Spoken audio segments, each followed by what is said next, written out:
மதுரை வாடிப்பட்டி மயானத்தில் இடப்பற்றாக்குறை காரணமாக இறந்தவர் உடல் தூக்கி வீசப்பட்ட சம்பவம் அரங்கேறியுள்ளது.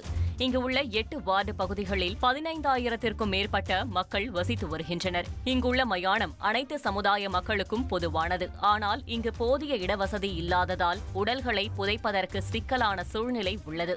இந்நிலையில் சில தினங்களுக்கு முன் இறந்தவர் உடலை பணியாளர்கள் மயான சுற்றுச்சுவர் வெளிப்புறத்தில் வீசியதாக தெரிகிறது.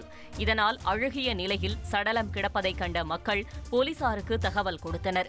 உடனடியாக வந்த போலீசார் அஜாக்கிரதையாக பணி செய்த பணியாளர்களை எச்சரித்தனர். விரைவில் கட்டப்பட்ட மின் மயானத்தை திறக்க வேண்டும் எனவும் பொதுமக்கள் கோரிக்கை விடுத்தனர்.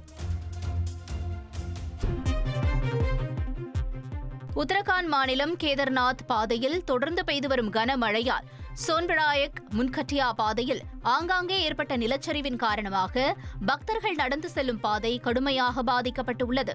மக்களை மீட்கும் பணியில் பேரிடர் மீட்புப் படையினர் ஈடுபட்டுள்ள நிலையில் இதுவரை மொத்தம் 1269 பக்தர்கள் பாதுகாப்பாக மீட்கப்பட்டுள்ளனர்.